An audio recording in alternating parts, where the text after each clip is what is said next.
Welcome to the Smile Sisters podcast, powered by the LA Dental Clinic. In each episode of the Smile Sisters, host Dr. Ozzy and Dr. Arazu Nasiri show you how you can transform and maintain your smile. The sisters explain everything you need to know about your mouth and why keeping it healthy is key to your overall health. So welcome to another episode. Today we are going to talk about implant-supported full mouth restorations. Yes, so this is kind of like a big deal in dentistry, or if you are getting dental work done, this is probably like one of the biggest things you could get done, is to replace all your teeth with dental implants. And why would you want to do that? I mean, so obviously it's something that happens to people who are in a position where they're losing their teeth, or their teeth are in a trajectory to be lost in the near future. Right. Or they've already lost all of their teeth. Or they have no teeth, yeah. Right. A lot of times people who opt for these kind of procedures are still quite young. I want to say maybe like 40s to 60s age group, or even a little bit younger. And a lot of times it's a result of just over the years losing teeth and having like a root canal and a crown, and then that one failed and you took that out, and then you had another one, and it's just like one thing after the other. A lot of times it has to do with lifestyle choices. Sure.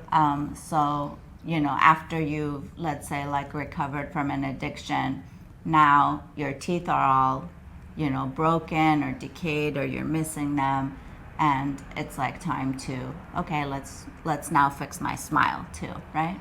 Yeah, or you have had a case of like early onset gum disease that's been quite severe. Right.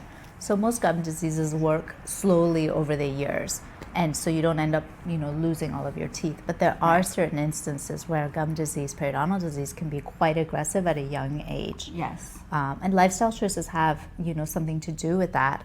But when that happens to somebody, they may very quickly lose a lot of their teeth, or more quickly than the average person. And the reason why the candidates for this treatment generally tend to be a bit younger is because they still have the bone to support the implants. So if you're somebody in their 70s and 80s or older, and you've had a full denture for, you know, 20 years, you will probably not have enough bone to place these as easily as someone who's younger and is just losing their teeth. But also, I want to just kind of push back on that, because these kinds of treatments were not wildly available maybe when, you know, the 80-year-old person lost all their teeth. Totally. So dentures was the only option. But now, you know, even if you are, you know, 70s or 80s, this is an option. It can be. And we have done it on people who are are older. So it's not impossible, but generally speaking, the population tends to be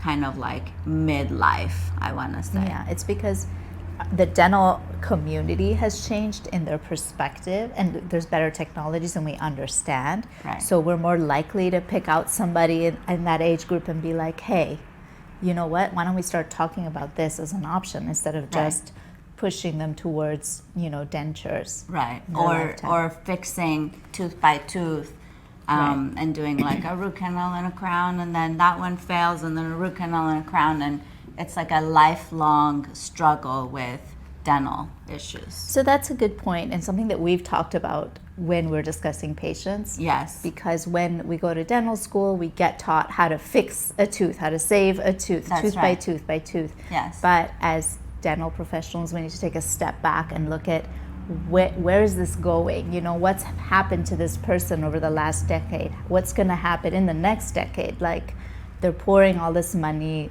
effort, there's pain, there's emotional, you know, distress related with, oh, I have another tooth that broke off, or I have a, you know, another tooth that needs a root canal, another tooth I need to take out. Or it's infected or something, And so when do we say, you know what, let's just proceed, take out the rest of the teeth, place some implants, and get you something like get something definitive. And one of our patients who comes to mind, his name is Eduardo, and I think he was a typical person like in that trajectory, right? Yes. So it was like all the time breaking teeth, this one broke, this one's infected, we did root canals, this, that, and then it just comes to a point where by the time you fix all the teeth, it's a lot more work and way more expensive than if you just replaced all the teeth with implants. Yes. Now, it's not an option for everyone. Sometimes we have patients who come in who have a healthy set of teeth but have gotten a few cavities and they're like, just take them all out. I'm like, okay, no. Yeah, we don't want to go crazy and just take all healthy teeth out. Yes, but there is a point where we can start having that conversation with people, and sometimes it's a very emotional, difficult conversation to have. Yes. But just introducing the idea of, hey, you know what, there is another option. Instead of you coming in here once a year with another tooth that needs or more than once a year. Or more than once a year, sure. Okay, so how does the treatment work? This is what people want to know. So if you are someone who has had multiple dental treatment, you're missing a lot or most of your teeth, and the teeth that you do have are failing or have had like multiple crowns or root canals, and now you have to get something else done. This might be a way for you to just like get out of that treadmill and just get something definitive. And how it works is that we place a series of implants. So usually with implants, it's one implant replaces one tooth. But in this case, we usually place about 4 to 6 implants, and those will kind of be the support system for replacing a whole arch of teeth, a whole upper set of teeth or a whole lower set of teeth. And it can be done fairly quickly. It's pretty surprising how fast these things can like go from start to finish. So on the same day that we remove the teeth, we actually place the implant and give you a permanent set of teeth, which is pretty cool. So you walk out of here already with a permanent set of teeth, and about 6 to 12 weeks later, you're done with your definitive teeth. So the whole process can, take a few months. Yeah, and you're done. Yeah. So we would pre-plan. You come in and we take all the records and we pre-make a temporary set of teeth that will fit against the implants that you're going to get. So the day you leave here after your surgery, you're already going out with teeth on there. And then we're really just waiting for healing before taking the measurements to make the final set of teeth. Really just for the gums mainly. We just want the gums to be. And the cool thing about working with a set of implants, they each support each other. So you can actually, is what we call load them. You can actually put the biting part on them immediately. Right away. Yeah. Whereas if you just have one implant, that's more risky, right? So generally, if you're getting one implant and you're getting the surgery for it, generally, not always, but especially if it's like one of your upper molars or something like that, then the dentist or the surgeon won't put a crown on it right away. They'll cover the implant up with your gums and let that heal in the bone for, maybe 3 to 4 months, depending on the area in your mouth, before we will kind of uncover the implant and put a crown. And that's because that implant hasn't sort of fused with the bone yet, and so we don't want to put pressure on it and have it move around and not heal. Right. Whereas if you're putting a series of implants, they can each help each other, so it's actually much more stable. And because we're distributing the weight and connecting all of them, it really becomes like a rigid structure, which is what implants need to heal. You just don't want any micro movements after you've placed it. So for cases where we're replacing front teeth, so we've had a bunch of cases where people, for whatever reason, have lost all their front teeth.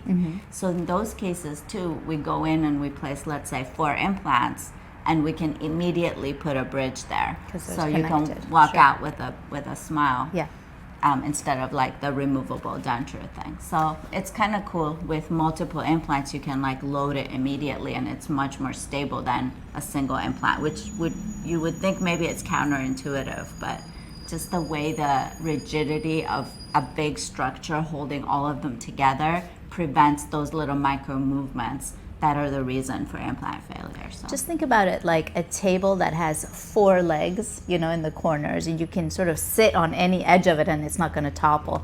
But if you, let's say, have a pedestal type of structure under your table where it's just like one skinny leg underneath kind of a wider base, if you sit on the edge of a table like that, you're more likely Exactly. to have that thing topple. So it's Yeah. the same with your implant. So basically those micro movements is if you're biting on different corners of the crown of your implant, which is wider than your tooth, that can kind of move that structure if it's not fully fused to your bone. Right. But if you have 4 legs there, then it's not going to do that because Right. all the support is there. It's a great treatment. It's a life-changing treatment, I want to say. People who, I don't know, like people who just think of themselves as someone with bad teeth. Like you just like, I just have bad teeth. I just always have had bad teeth. And then all of a sudden you have this like beautiful set of teeth that just work. And it's like, oh, I don't have bad teeth anymore. Like And not just you're bad just like teeth. not a bad teeth person anymore. Yeah, but also just that mental load of, oh, I can't smile. I got to cover my mouth. Right. Or, if you have and these people usually have ill-fitting dentures or partial Yes. dentures because they're losing teeth left and right. And these partial dentures that they have, partial dentures kind of sit in your mouth, replace some of the missing teeth, and they have clasps that go around the other teeth that you have in your mouth. So those other teeth should technically be very supportive and strong, but if someone's in the trajectory of losing their teeth, often Right. those teeth are failing too. So these partial dentures Everything's are wobbling loose, around, wobbly. and so they don't feel comfortable going out to eat. Right. They're like, I don't eat out. I eat at home, and then I go sit in the restaurant and just kind of, don't really Just eat. like nibble and Yes. try not to eat. Try Yeah. not to eat, or don't laugh out loud because I don't want this thing to fall out of their mouths. Right. So there is a lot of psychological, trauma associated with this, and just having the load of that. And then when you fix their teeth, when you place implants and they have this support, and they don't have to think about that anymore. It's like a load. For a lifted while off. they do. And It's then like they a don't. transition. Yes, And then it's like, yeah. oh, okay, this is me now. This is the new me. Look at me, I can go bite Yeah. it, and then you can bite into things. People like this haven't bitten into an apple, Right. or corn on the cob or something, Yeah. like for a really long time, and to just be able to like pick up an apple and take a bite out of it. Right. For the average person who has healthy teeth, that you don't even think Yeah. about it. I but mean, it's these a huge things deal. are, like, I've read studies where it replaces 90% of your biting ability compared to natural teeth. Yes. Whereas with dentures, I think you're like in the 30 percentages, right? Sure, because it's just not as strong. Yeah, you like can't you only still have bite you into only have things that way. about 30% of the biting force when you have a denture, whereas with this you have maybe 90 compared to natural teeth. Yeah, So so you're you- pretty much doing what you doing normal could do with yeah, normal teeth. With normal teeth, yeah. Yeah. So I have an example. I know this is a podcast, but this is what it looks like. So you're So, showing What am I showing? a typodont, which is like a set of teeth sitting on like clear gums. You can sort of see the You can implants. see the They're inside. see-through. So those little holes are where the thing gets screwed onto the implants. So this is a fixed denture that sits on implants. The way that we deliver this is you have 4 to 6 implants in your mouth, and then we make a U-shaped denture. Oh yeah, basically. that's another thing. It doesn't cover the roof of your mouth like a full denture Yes. does. So if you are someone who has a full denture, it covers the palate, covers your palate. This doesn't. It just goes where the teeth would be. So it gives you a lot more taste sensation. Yeah, a full denture is very limiting that way. It feels very obtrusive in your mouth. Right. Because it's covering your palate. It feels uncomfortable to a lot of people for that reason. Right. But this is U-shaped. It sits over the implants. It'll look like gums coming out of your gums, out of your mouth. And then it has little screw holes sort of on Yes. behind the teeth, where we will kind of screw little screws into the implants, and that's what holds it in. So you won't be, if you have one of these, you won't be taking it off at home. No, you never take it off. Yeah. You sleep with it on and you brush it and you clean it. We'll show you how it does have a little bit of difference, to natural teeth because it's all connected. So you have to get underneath and be Yeah. able to clean it. So, but it's doable. And then you come in and get cleanings at the office Yeah, every we few want to months. see you every year at least. Every year, Yeah. want to see you check it, clean it, check the implants. Sometimes we unscrew it, clean Yeah, underneath. sometimes you we unscrew don't. it, clean underneath, and check it. So it's a great option if you are missing all your teeth or if you're on the trajectory to losing all your teeth. And if you want to see examples, we have some on our Instagram and on our website of before and after. So thank you for listening. Okay. See you next time. Okay. Thank you for listening to the Smile Sisters. If you found this episode helpful, subscribe and leave us a review. To book a free consultation, go to ladentalclinic.com.